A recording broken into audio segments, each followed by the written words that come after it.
the only show that's 3 dimensions away from Star Wars Episode 5, The Empire Strikes Back, being called Star Wars Episode 2, The Empire Strikes Back.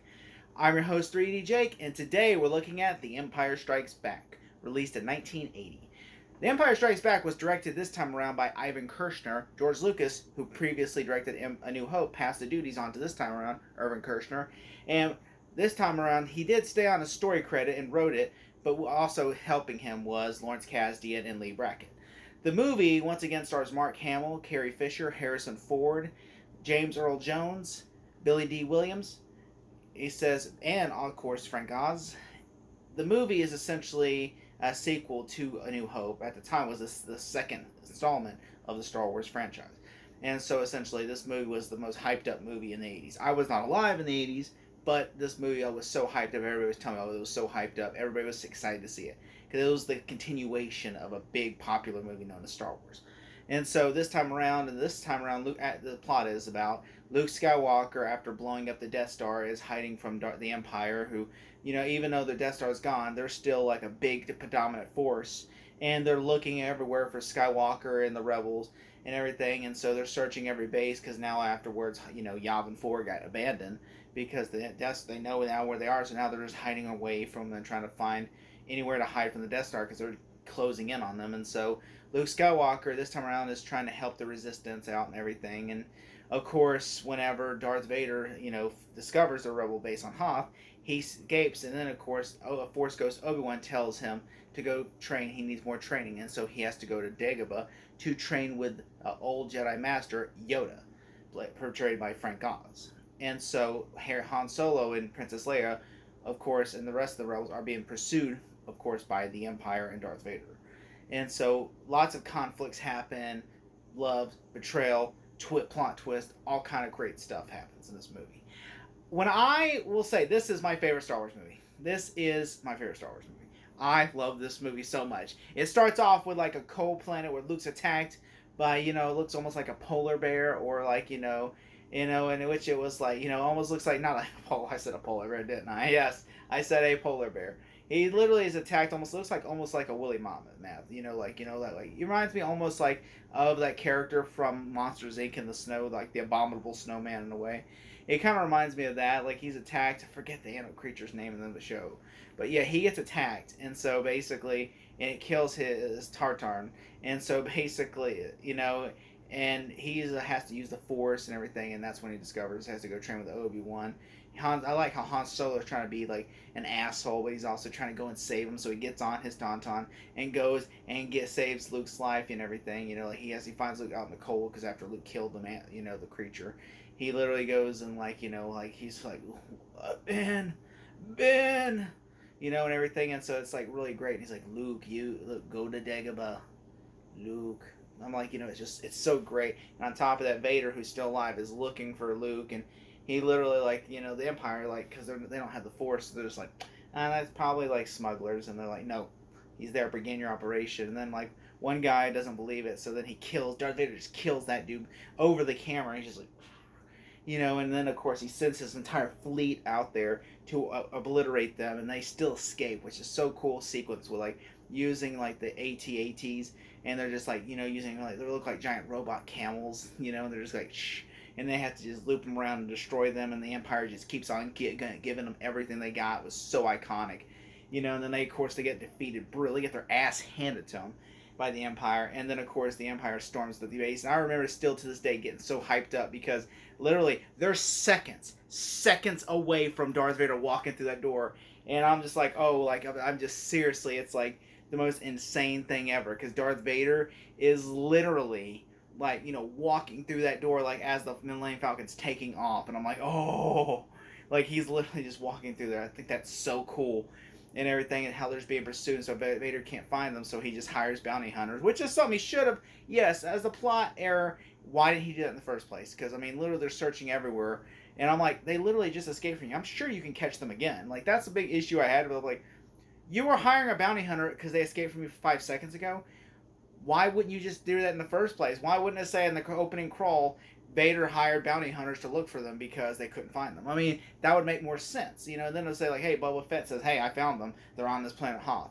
that would make more sense logically. And then he's like, okay, I can't find them again. Bounty hunters, I'll up your pay if you go and find them. I mean, that would make more sense to me logically. Instead, it's like, I lost them 10 seconds ago. Summon the bounty hunters. I'm just like, it's like, I'm just saying, come on, man. Like, there's no logic in that. Like, so I just thought, like, I also, for instance, the Empire knows what Yoda is. And also, Yoda has the Force. So shouldn't Yoda know that someone's coming, like, to train with him? So, like, why is he acting, like, crazy and nutty? Because, like, the Empire knows what Yoda looks like. So if they see, like, him, yeah, even though, like, yeah, there's a lot of you people in Yoda's species. But, like, I'm just saying, like, it's possible that, like, okay, they don't know it's Yoda, but still, the Empire is logically to shoot you because you fit the description. And also, Luke, if you know this is Luke, why are you just messing with him? I mean, it seems like you're being a dick by just trying to dick around with him and just, like, be crazy. I mean, I would say, because, I mean, Yoda was having a conversation with Obi-Wan before Luke got there. It's kind of implied. So it's like, Yoda kind of knows this is Luke. And this is who, and I thought this was kind of, like, come on, this is kind of contradictory. And I just thought there's little things that I kind of, like, nitpick about it, And also, it's like, the Empire somehow arrives there before them, I guess, of the context of, like, okay, they arrived here right before you did. Okay, they did. Well, then how come we don't see ships and everything? Shouldn't, like, they see ships and stuff like, hey, doesn't that look like, It just, also, they have people, guards, that are trying to shoot at them, like, hey, they're shooting at us and everything, and they're like, wouldn't it, like, the Empire, wouldn't we see, like, lots of, TIE fighters and stuff, like, wouldn't it just don't seem logical that Vader's like, we have to sneak really quietly and ahead of them, because it's like, I just don't find that, like, logical to me. I'm just like, how would they get there before you when you're ahead of them? And on top of that, it would make sense if Boba Fett got there and was doing that, but, like, but I mean, at the same time, Boba Fett's even behind them. It's just like, stuff like that, just kind of like, okay, you gotta turn your brain off a little bit, because, especially how Luke just, like, when he falls down from the Vader fight scene, he falls into that little escape pod, and I'm like, how he doesn't fall and break his legs and break his limbs, beyond me, and just somehow, like, randomly falls on that little, like, antenna, just stuff like that, just kind of like, you gotta turn around. But I mean, this is great though. I do like it when they go to their, like, whenever, like, he goes, like, they're hiding in a creature's mouth. And then, like, that's also an issue I had, but, they hide in a creature's mouth, and then, of course, they, like, realize that they're in the tongue, and then they just, like, fly out, and then the creature tries to grab again, but, they escape. And then, like, how Luke trains, and how Luke sees, I think a moment I love so much is when he's in that cave, and then he's fighting Vader, and all of a sudden he cuts his helmet off, and then he realizes that if he gives into the anger, that's going to be him. He's going to suffer the same fate. Like, he's going to turn to the dark side, and this will probably be his fate as well. That, to me, I thought was so cool and iconic. How Yoda's like, hate leads to anger, anger leads to suffering. And it's like, I'm just like, those iconic lines of Yoda, which I butchered those lines. I'm so sorry. But, like, Yoda is just being iconic about those lines. And, like, Obi-Wan's like, he's not ready, and he's like, like, that boy is our last hope. He's like, no, there is another, like, stuff like that. And, like, how, like, the Empire should torture Han Solo, and you hear him screaming, and, like, it's just insane, intense. And I also like how Vader sits up when they go to dinner, and he's like, pew, pew, and he's like, we would be honored to have you, and Boba Fett just walks out. It's like, oh, they're screwed. And then, how, like, also, like, I love one of the best moments. I love the Vader fight scene between Luke and Vader. I love first when Vader drops Han Solo down. He goes, "What if he dies? He's worth a lot." Boba Fett's like, "What if he dies? He's worth a lot to me." And he goes, "The Empire will compensate you if he dies." I'm just like, oh. And then they put him there, and he's like, "He's alive, doing well." It's like just so iconic stuff. And then, of course, when, like, Luke and Vader have that iconic fight scene, it's like, and then he's like, thought he falls in there, he's like, oh, too easy, and then he jumps up and then doesn't realize it, and he's like, ah, and he's like, just trying, and then, like, then he gives that fear moment of, like, where's Vader, because Luke's just looking around for him and everything, and then Vader just is, like, using his words against, and then he just shows up finally, like, right when they're at his window, and he goes, and it's like, oh, yeah, and then he cuts his hand off, and then he's like, join me, he says, Obi-Wan never told you about your father. And he's like, told me enough, he told me you killed him. And he's like, no, Luke, I am your father. And he's like, oh, he's like, then you hear music, no, no, no. He's like, no, that's impossible. Such your feelings, Luke. You know it to be true. Like, oh my god, it's like, it's so iconic. I just like, oh, yeah, man, it just makes me want to watch it again. You know how iconic that moment is, and I love how, like one of my moments, you could tell the movie's almost over, but it feels so good whenever R2D2 they're in the shootout with because they escape. Lando helps him escape after he betrays him and he betrayed him, and then he like unbetrays him by helping him escape from the Empire. And they're in that shootout, they're like pew pew pew pew pew, and everything. And R2D2 gets the door open, and then all of a sudden they're trying to like shoot, and they're trying to get Han Solo because he's like load up the cargo, put him in the cargo hold. And he's like, he puts him in the cargo, and then they're trying to shoot. They're trying to get Boba ship, but then he takes off, and he's like, shit. And so now they're just trying to escape, and then they get that door open, and all of a sudden, there's like, you hear that, like, oh, it's so iconic, and then they're just shooting. Like, you feel like the end of the movie, just like when they get in the ship and everything, and then of course Luke falls down and to the pit, and then like falls onto the antenna, and then they rescue Luke and everything, and then of course Darth Vader like has one more chance to he's getting onto his ship, and he gets on, and he sees like he says hold them, and like they escape, and then Darth Vader just has that sad walk, like you could tell he's crying underneath because like his son escaped and he can't catch his son, and he's like, and so he just turns around, everybody's scared, everybody in there is scared because like, is he gonna kill one of us, because he kills two people in the movie, like when he's, there's also a cool moment with Darth Vader, you see his flesh where he's eating, and then he puts the helmet on, and he turns around, and the guy's like and stuff like that. And then of course, like how he kills someone else because Han Solo escapes, and he goes, I shall take full responsibility. Prepare a shuttle, I shall take full responsibility. And then he's like, he dies. He's like, you're forgiving. And also there's a cool scene with the Emperor, how he talks to the Emperor, and which in the original cut of the movie there was, the Emperor was, like the Emperor was played, was like, so it was like a female with fish hooks on her eyes, and I think so. Or it might have been a male with fish hooks on his eyes.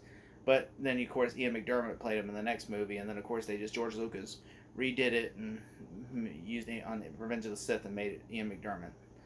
Which is fine. I think it works perfectly. And a friend of mine, just like put a picture up where like it's like him, Emperor sitting on a toilet. And imagine like this is happening where he's talking to him, and I'm like, that's canon now. The Emperor was taking a dump as he was talking to Vader. That makes him even more of a bastard. He's like, you're not even worth me sitting in my office. I'm gonna take a shit while I talk to you.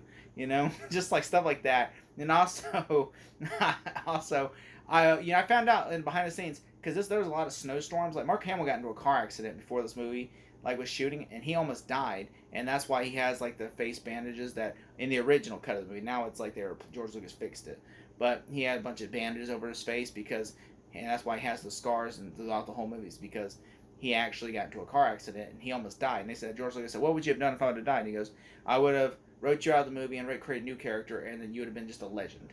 And I'm like, okay.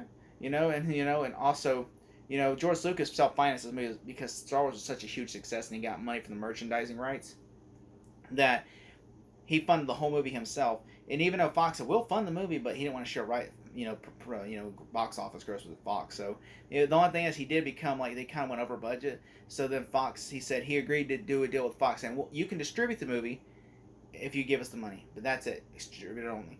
And so they made like a deal where actually they got a little bit of box office gross, and they got to distribute the sole exclusive to distribute the next two movies.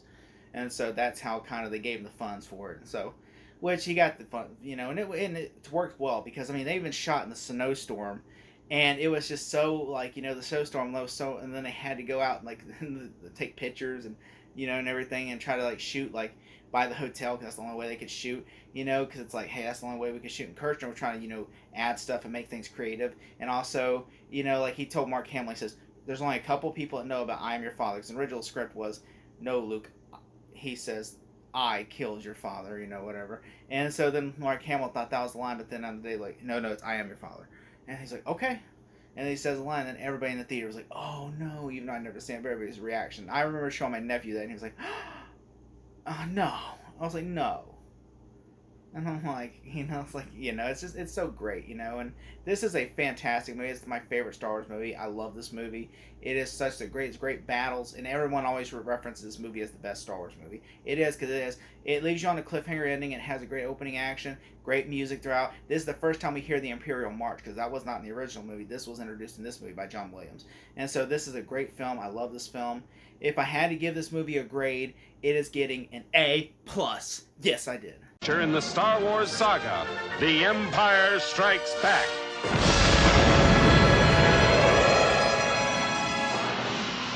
Coming to your galaxy next summer.